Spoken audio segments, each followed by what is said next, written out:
Big homie wanted to look like Jay Painter. Look, when Jay signed his contract, the big one was with Beyonce. When he signed that contract, the marriage contract, he got trophies. Now those trophies came rolling in, buddy. For years, the trophies kept stacking, and the spotlight never left. 50 Cent's been poking at Jay-Z nonstop, throwing shade and calling him out whenever he could. But now the tables turned. Jay finally broke his silence, and one short clip sent the whole internet into chaos. Everything flipped after that. This wasn't just another rap beef. Something much deeper was brewing behind the scenes, something that reached way past music charts and into boardrooms. Two giants, two power players, quietly fighting for control over who gets the keys to the culture. This wasn't about who dropped the hotter verse or who sold the most records. Nah, this was about power, influence, access. It's about who opens doors and who gets quietly locked out without even realizing it happened. That's where the real war lives. And guess what? This beef isn't some old school relic from the 90s. Nope, it's fresh, current, and still moving.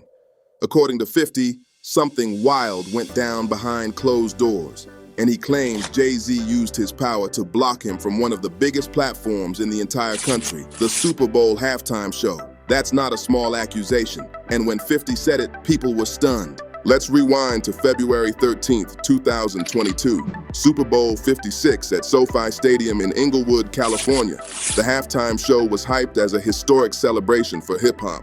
Legends like Dr. Dre, Snoop Dogg, Eminem, and Mary J. Blige were ready to rock the stage. Then boom, out of nowhere, 50 Cent dropped in, literally upside down, recreating his classic Inda Club moment. The internet went wild with memes and throwbacks. But here's the twist. That surprise performance almost never happened. According to 50, the person who tried to stop it was none other than Jay-Z himself. That's where the whole story starts to get real interesting. Since 2019, Jay-Z's company, Roc Nation, has been the NFL's official partner overseeing the Super Bowl halftime show. That deal gave Jay massive control, from who gets invited to how the show's creative vision looks. That's major power right there. And 50 believes Jay used it to keep him out. The claim hit in December 2024, when 50 went on Big Boy's Neighborhood and dropped the bomb. He said Jay went directly to Dr. Dre and told him flat out he didn't want 50 anywhere near the stage. No negotiation, no soft talk, just a straight up no. But here's what made the whole thing sting. 50 wasn't saying it was about scheduling or creative direction. He claimed Jay was using his corporate power to shut him out on purpose. That's a bold accusation that made everyone stop and watch. That's when things got even crazier. 50 Cent said that when Jay-Z tried to block him, Eminem stepped in and changed everything. According to 50, M didn't play around. He went straight to the NFL with an ultimatum. No 50, no me. That's loyalty at a different level. It's past the music itself to blocking things in business, then I don't understand that. Like right now, he's not even competing for a slot. You don't have a new song out that he want to be on the top 10 or top 5, and you still competing. It just don't make sense. Like, what are we competing for? Think about that for a second. One of the biggest halftime shows in history could have lost one of its biggest stars, all because Jay allegedly didn't want 50 on that stage. That's not just ego, that's executive warfare. If that move had gone through, it could have cost millions, embarrassed networks, and flipped the whole night upside down. 50 didn't just leave it as rumors, he went public.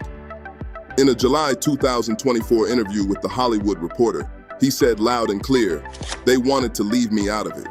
It should be in the NFL paperwork. Eminem wasn't performing without me. That wasn't gossip. That was him calling names and daring someone to deny it." And when October hit, 50 doubled down on The Breakfast Club. He claimed Jay was the one blocking him and that Roc Nation tried to push blame on the NFL to keep their hands clean. But 50 said he saw right through it, and his industry contacts told him exactly where the resistance came from. He believes it goes way deeper than music beef. To him, it's about business. The real money moves. 50's been dominating TV with his power universe on Stars, building his own entertainment empire. He thinks that success made him a threat, and Jay-Z didn't like seeing another hip-hop mogul climbing into his lane. That's when the whole game started feeling like corporate warfare. This stopped being about who can drop a hotter diss track years ago. This is about who controls the culture, who shapes the future of hip-hop from behind the scenes. According to 50, Jay-Z was using business power to push him out quietly, while keeping his own image clean. He said the NFL took the heat at first, pretending like they were making those lineup decisions, but behind closed doors, he swears Roc Nation was calling every shot. 50 described it like a setup. Everything arranged to keep his name off the stage while Jay stayed silent and untouchable. And that silence, it spoke volumes. Jay-Z never once responded publicly to 50's accusations. For some fans, that looked like class, a billionaire refusing to feed the drama. But for others, that silence felt like confirmation, like 50 might actually be right. By September 2024, the talk exploded again when Cameron and Mache started hinting that Jay might have also blocked Lil Wayne from performing at the 2025 Super Bowl, pointing to old tension between them. Fans started seeing a pattern.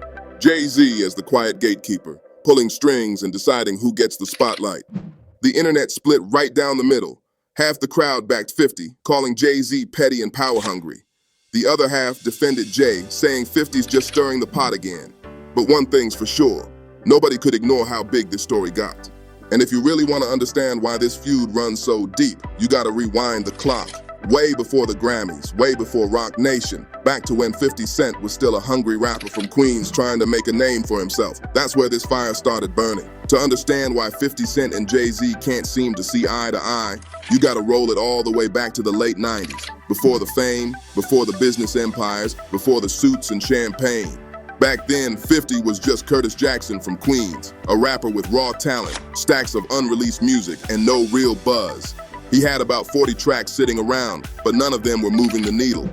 So instead of waiting for the industry to notice him, he decided to shake the whole game up. Inspired by the notorious B.I.G. and his 1993 track, Just Playing Dreams, 50 flipped the concept completely. Biggie imagined romantic fantasies. 50 turned it into street robbery. No love, no flirting, just pure chaos. The track was called How to Rob, and it was like nothing anyone had heard before. 50 didn't hold back. He imagined robbing every rapper and R&B star in the business. Nobody was safe. And yes, Jay-Z's name was right there on the list. One of the wildest lines went, Jigga just sold like 4 mil, he got something to live for. Don't want to put 4 through that Bentley coupe door. That was a direct shot, playful, but dangerous. People couldn't believe the nerve. That song spread like wildfire. DJs like Funkmaster Flex couldn't stop spinning it, and mixtapes across New York were filled with that track. Suddenly, everyone was talking about the fearless rapper from Queens who called out over 40 artists by name. Some laughed it off, some ignored it, but Jay-Z, nah, he caught feelings. At Hot 97 Summer Jam in 1999, Jay stepped on stage and fired back with a freestyle that's now hip-hop history. He hit 50 with a slick money metaphor, saying basically, I'm real currency, and 50 Cent is just change. It was cold, calculated, and classic Jay, turning a diss into a status statement. He even doubled down later that year on It's Hot, Some Like It Hot from his album Volume 3, Life and Times of S. Carter. The message was clear. Jay saw himself as the boss, and 50 was still trying to earn his seat at the table. But 50 wasn't backing down. In 2000, he came back swinging with Be a Gentleman, questioning Jay's street credibility and accusing him of acting like something he wasn't. 50 made it clear, fame didn't equal respect.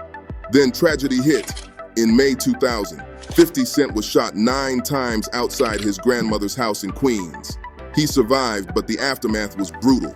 Columbia Records dropped him, and his debut album, Power of the Dollar, was shelved. For most rappers, that would have been the end, but for 50, that was just a reset. He spent the next 2 years healing, grinding, and flooding the streets with mixtapes. His hunger got even stronger. Meanwhile, Jay-Z was still running the charts, dropping The Blueprint in 2001 and keeping his dominance alive. The tension cooled off, but it never disappeared. When 50 came back in 2002, he didn't just return, he took over the whole industry. And that's when Jay-Z realized things were about to change forever. By 2002, the whole hip-hop world was about to shift. 50 Cent came back louder, sharper, and hungrier than ever. After surviving 9 bullets and getting blacklisted, he made one of the biggest comebacks in rap history. Signing with Eminem and Dr. Dre under Shady/Aftermath turned him from an underground story into a global takeover. When Get Rich or Die Trying dropped in February 2003, it sold a massive 872,000 copies in its first week. That was more than a hit, it was a takeover. Tracks like In Dog Club and 21 Questions were everywhere. Radio, clubs, cars, you name it. Hip-hop had a new boss in town and Jay-Z knew it.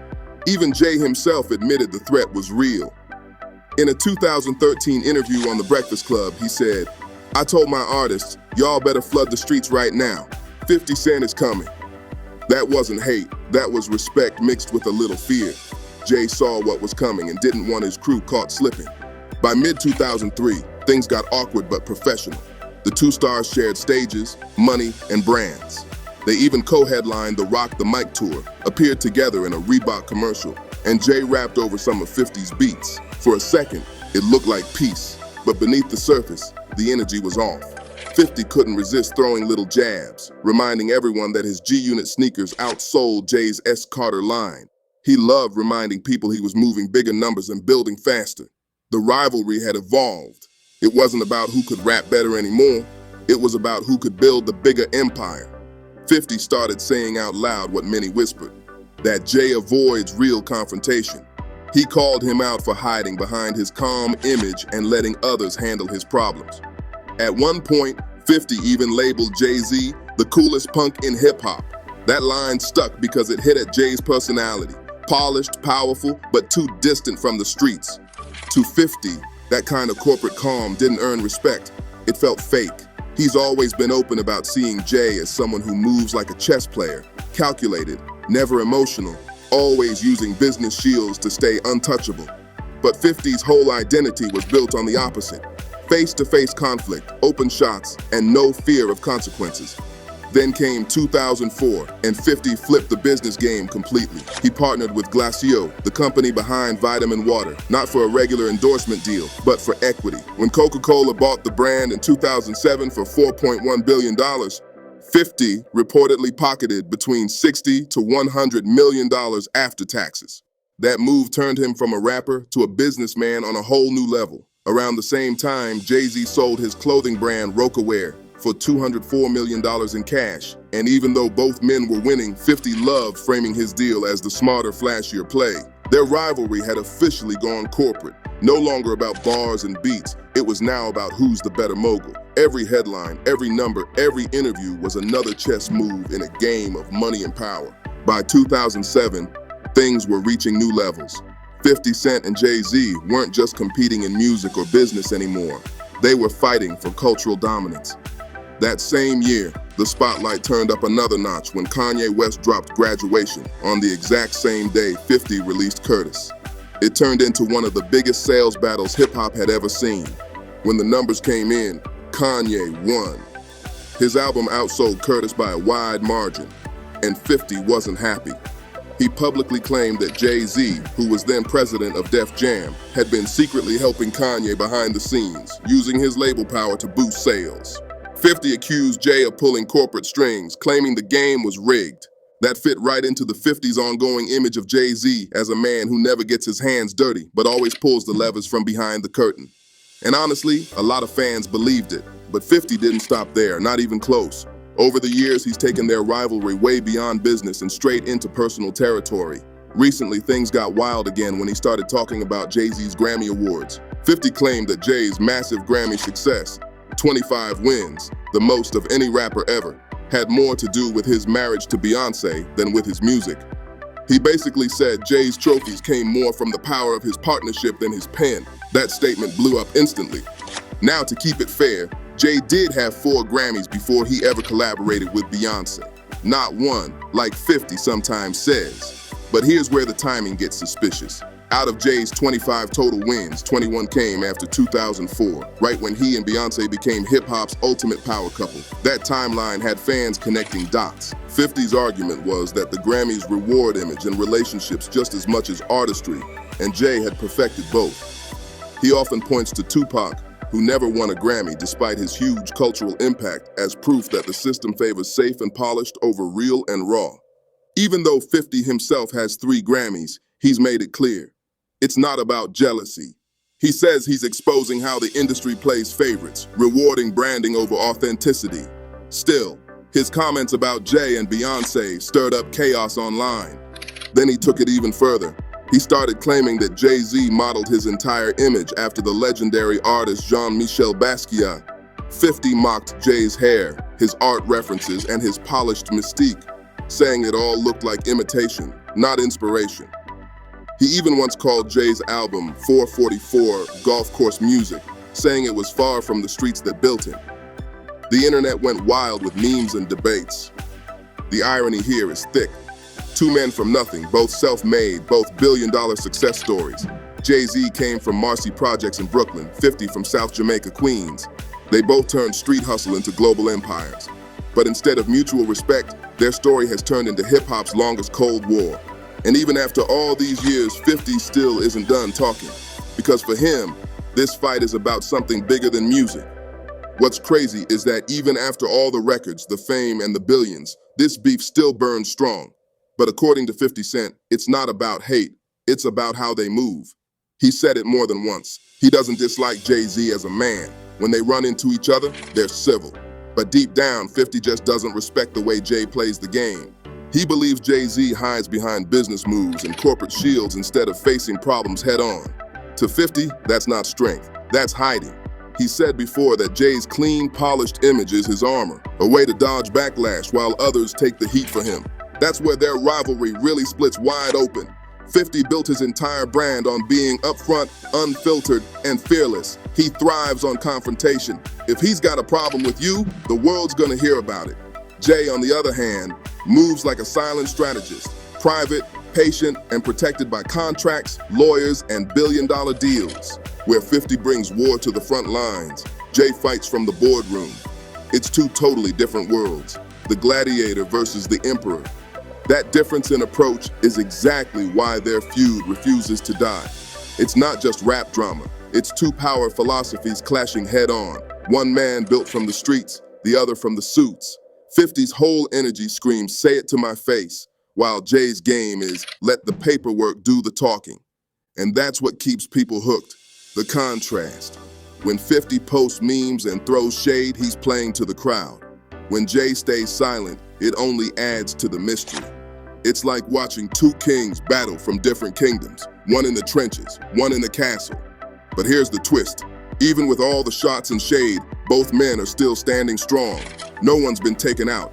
They both built legacies that can't be erased. That's what makes it fascinating. After 25 years, they're still at the top, still commanding attention, still defining the culture. The Super Bowl allegations, the Grammy controversy, the talk about gatekeeping, all of it just adds layers to a feud that's bigger than rap.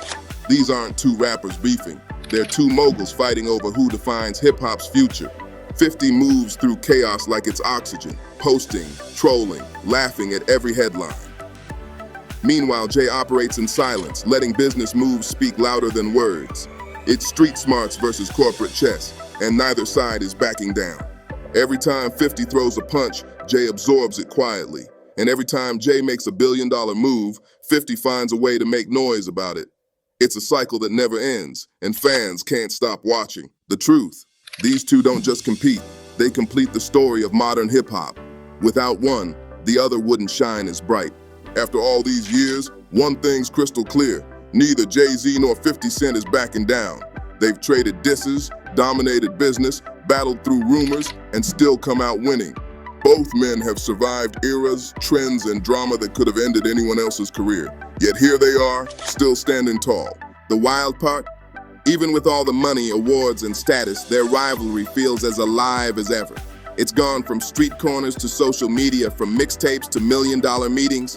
The Super Bowl accusations, the Grammy debates, and the constant shots online, they all prove this isn't just a music feud anymore. It's about who controls the narrative of power in hip-hop.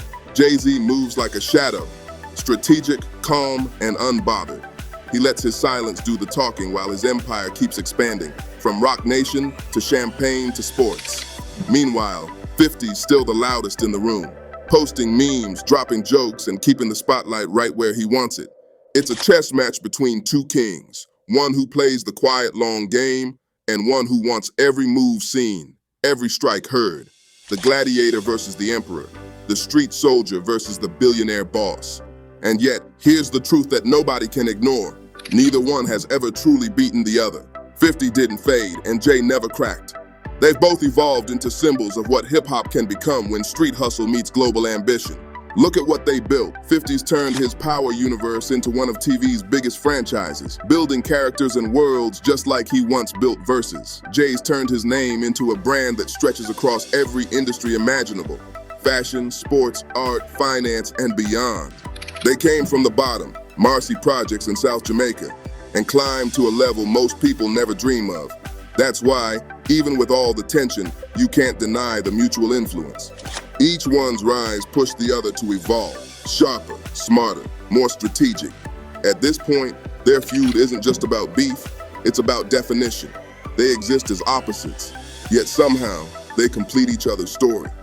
When you talk about hip-hop's corporate era, power, money, control, you can't mention one without the other. And that's what keeps fans locked in. Every time 50 drops another meme or interview throwing shade, the internet lights up. Every time Jay stays silent, people start digging for hidden meanings. It's a game that never ends. Two legends fighting for the same throne, using weapons that didn't even exist when they started rapping. No matter how much time passes, this story's far from over. As long as 50 keeps posting and Jay keeps plotting, the tension will stay alive. It's not just a feud, it's hip-hop history unfolding in real time. So next time you see 50 cracking jokes about Jay-Z or hear whispers about new power plays behind the scenes, remember, this isn't petty drama. You're watching two kings protect their legacies, both too powerful to fall, both too proud to bow, and that's what makes their rivalry timeless.